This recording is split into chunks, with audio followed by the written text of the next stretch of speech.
السلام علیکم ورحمۃ اللہ وبرکاتہ۔ سورہ ہود آیت 36 سے انشاءاللہ ابتدا ہوگی۔ اعوذ باللہ من الشیطان الرجیم، بسم اللہ الرحمن الرحیم۔ وَأُوحِيَ إِلَى نوح، اور حضرت نوح علیہ السلام کی طرف وحی بھیجی گئی۔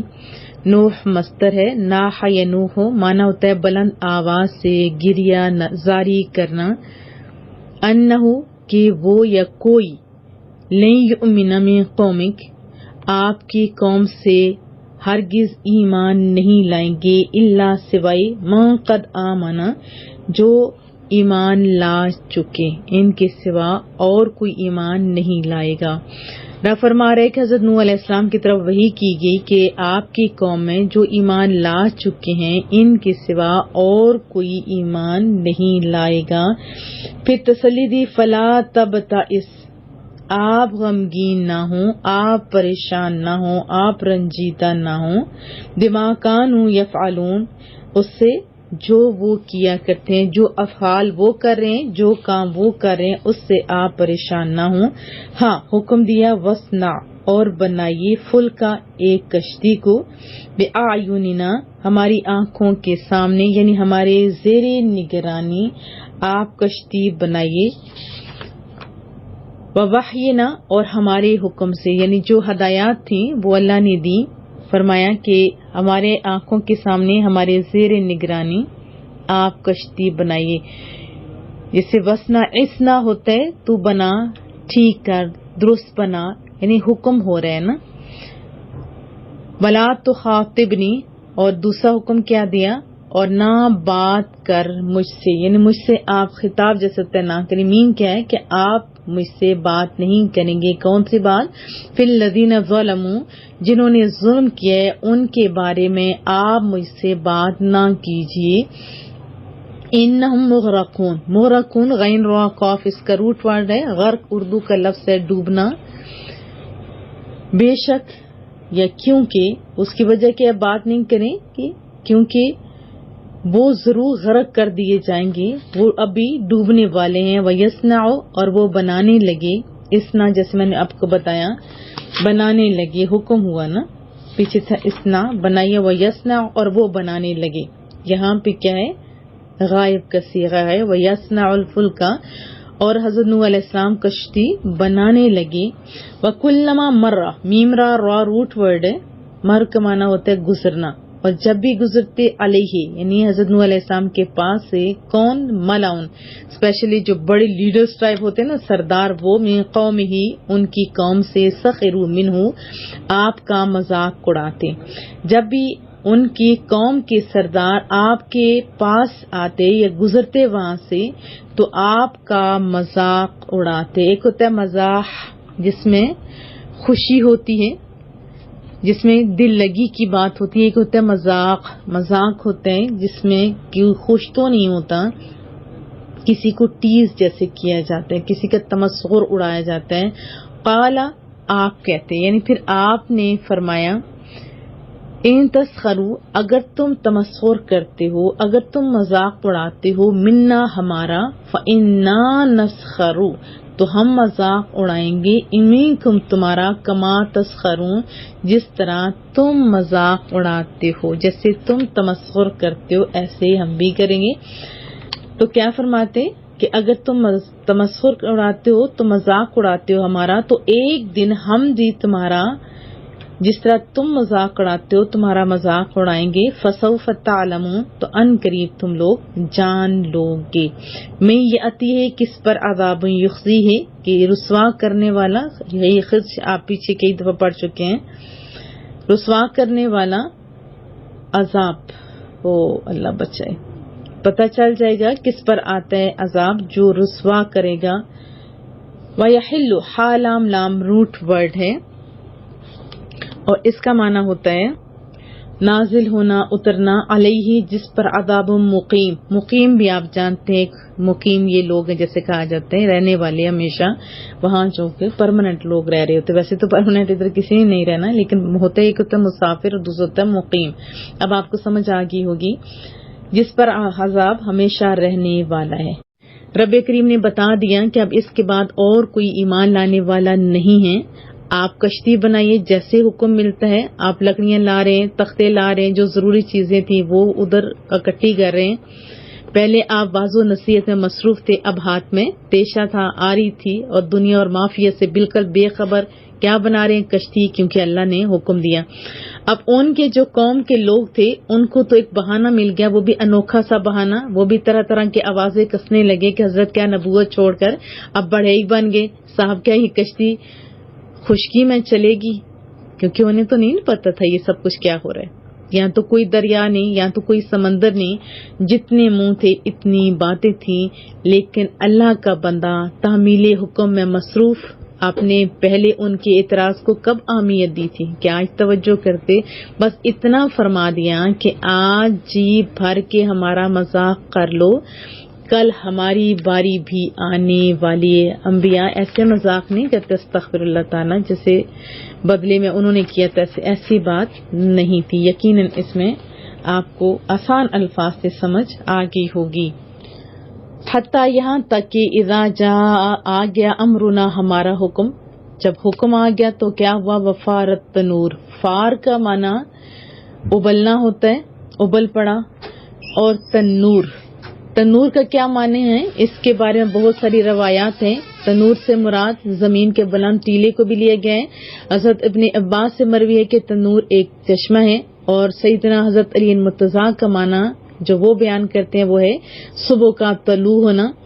اور ویسے عام ہمارے جو گھروں کے اندر تنور لگا ہوتا ہے اس کے اندر تو ہم روٹیاں بناتے ہیں نا, اس کو تنور کہا جاتا ہے. تو یہاں پتہ چلا کہ جب اللہ کا حکم آ جائے گا تو تنور کے اندر سے فوارہ پھوٹے گا, تو سمجھ لینا کہ طوفان کا وقت آ گئے, تو اس وقت کشتی میں سوار ہو جانا. یہاں پہ یہ بات بتائی جا رہی ہے حتی اذا جاء امرنا وفارت تنور, یہاں تک کہ جب آ گیا ہمارا حکم اور تنور ابل پڑا. قلنا, تو حضرت نوح علیہ السلام نے فرمایا احمل, سوار ہو جائیے. کیا فرمایا؟ کہ سوار ہو جائیے. فیہا, اس میں مراد اس کشتی میں سوار ہو جائیے. من کل زوجین اثنین, زوج جوڑے کو کہتے ہیں, زوجین اثنین دو نر دو مادہ ایسے کر کے. وہ اہلکا, اور گھر والے اپنے, الا من سبق علیہ القول, الا مگر, ومن آمن, اور جو ایمان لا چکے. یہاں تک کہ جب اللہ کا حکم ہوا تنور ابل پڑا تو اللہ فرماتا ہے کہ ہم نے حضرت نوح علیہ السلام کو فرمایا کہ کشتی میں سوار کر لو ہر جن سے نر اور مادہ دو دو, اور اپنے گھر والوں کو بھی سوائے ان کے کہ جن پر پہلے فیصلہ ہو چکا.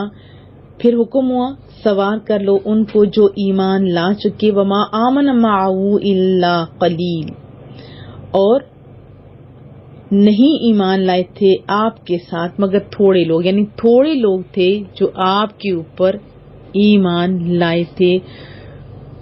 وقالا, اور پھر فرمایا ارکبو, سوار ہو جاؤ. فیہا, اس میں بسم اللہ مجریہا, اللہ کے نام کے ساتھ. مجریہا یعنی اس کا چلنا, جاری ہونا, جیسے اردو کا لفظ جاری ہونا, چلنا. ومرساہا, اور اس کا لنگر انداز ہونا. ان ربی لغفور الرحیم, بے شک میرا پروردگار بڑا غفور بڑا ہی رحم فرمانے والا ہے. حضرت نوح علیہ السلام نے فرمایا سوار ہو جاؤ اس کشتی میں, اللہ کے نام کے ساتھ ہی اس کا چلنا ہے اور اس کا ٹھہرنا, لنگر انداز مانا ٹھہرنا رکنا. بے شک میرا پروردگار غفور الرحیم ہے. یہاں پہ ایک بات بھی بتا دوں کہ اگر کسی کو ہوتا ہے نا سانپ بچھو وغیرہ کے نقصان پہنچنے کا اندیشہ ہو تو وہ پڑھے سلام علی نوح فی العالمین, تمام جہانوں والوں میں نوح علیہ السلام پر سلام ہو. تو انشاءاللہ عز و جل سانپ اور بچھو سے کسی کو کوئی نقصان نہیں ہوگا. وہیا, اور وہ یعنی وہ جو کشتی تھی, تجری چلنے لگی, بہم انہیں لے کر, فی موجین کل جبال. کل جبال یہ کا معنی ہوتا ہے کل طرح, جبال پہاڑ کو کہتے ہیں, جبل آپ جانتے ہیں. اور وہ انہیں لے کر چلنے لگی ایسی موجوں میں جو پہاڑ کی مانند ہے, مین کے بہت زیادہ بڑی تھی. پہاڑ سے یہاں کیا مراد ہے؟ پہاڑوں کی طرف بہت بڑی بڑی اس کی موجیں تھیں، اور لہریں موجیں جب آتی ہیں تو بہت ساری چیزوں کو وہ اڑا کے یعنی ایسے کیا کہتے ہیں دھکیل کے لے جاتی ہیں. منادا اور پکارا نوح، حضرت نوح علیہ السلام نے ابنہ اپنے بیٹے کو، وکان فی اور وہ تھا کس میں، معزل، الگ جگہ پہ، الگ کنارے پہ تھا، وہ ساتھ نہیں بیٹھا تھا، کیونکہ پیچھے آیت میں پڑھ چکے جن کا فیصلہ ہو چکا تھا، وہ الگ جگہ میں تھا، ساتھ نہیں تھا. باپ تھے نا، فرمایا یا بنیا اے میرے بچے، ارکب سوار ہو جائے، معنا ہمارے ساتھ، ولا تکم مع الکافرین اور کافروں کے ساتھ نہ ملو. اور وہ کشتی ایسی موجوں میں جو پہاڑ کی مانند ہیں چلنے لگی انہیں لے کر، اور حضرت نوح علیہ السلام نے اپنے بیٹے کو پکارا اور وہ ان سے الگ تھا، بیٹا ہمارے ساتھ سوار ہو جاؤ اور کافروں کے ساتھ نہ ملو، کیونکہ بری صحبتیں انسان کو خراب کر دیتی ہیں، بری صحبتیں خراب کرتی ہیں، اچھی صحبتیں کامیابی کی طرف لے کے آتی ہیں. قالا تو بیٹے نے کہا سآوی میں پناہ لوں گا، آوی کا معنی ہوتا ہے میں جا کے بیٹھ جاؤں گا، رک جاؤں گا، پناہ لے لوں گا، فروکش ہو جاؤں گا، الا جبل پہاڑ، کسی پہاڑ کی طرف، یعنی پہاڑ پہ چڑھ جاؤں گا، مجھے کشتی کی ضرورت نہیں. کیا فرمایا، بیٹا آ جاؤ، لیکن وہ بیٹا کہنے لگا کہ مجھے کشتی کی ضرورت نہیں، میں کسی پہاڑ کی پناہ لے لوں گا. یعصمنی من الماء، یعصمنی مجھے بچا لے گا، واللہ یعصمک من الناس، یہ ایسی دعا ہے کہ جو بندہ پڑھتا ہے کوئی بندہ اس کے مخالف نہیں رہتا. تو وہ کہنے لگا کہ مجھے پانی سے پہاڑ بچا لے گا، یعنی میں بلند سطح پہ ہوں گا تو پانی تو نیچے نیچے ہے نا، یہ مجھے نقصان نہیں دے گا. قالا تو آپ نے فرمایا لا عاصم اليوم، عاصم کہتے ہیں بچانے والا، لا عاصم کوئی بچانے والا نہیں ہے آج، من امر اللہ اللہ کے حکم سے، الا من رحم مگر جس پر وہ رحم کرے. آپ نے فرمایا بیٹا آج کوئی بچانے والا نہیں اللہ تعالیٰ کے حکم سے مگر جس پر وہ رحم کرے، یعنی بچے کا کون، جس پر اللہ رحم کرے گا، یعنی کوئی نہیں بچ سکتا مگر جس پر اللہ تعالیٰ رحم کرے، یعنی صرف اللہ ہی بچانے والا ہے، آج پہاڑ نہیں بچائے گا. وحال بینہم الموج، بین درمیان کو کہتے ہما، یہ تثنیہ کا ہے، دیکھیں باپ اور بیٹے دو کی بات تھی نا، یہ تثنیہ کی ضمیر ہے، اور اسی اثنا میں جب وہ بات ہو رہی تھی تو ان کے درمیان حائل ہو گئی موج، وہ جو پیچھے موج کون سی تھی، بڑی بڑی پہاڑوں کی مانند، فکان من المغرقین اور وہ ڈوبنے والوں میں سے ہو گیا، غرق ہونے والوں میں سے ہو گیا. اللہ اچھی صحبتیں بھی دے اور اچھے کام کرنے کی کریم رب توفیق بھی دے. اللہ آسانیاں پیدا کرے.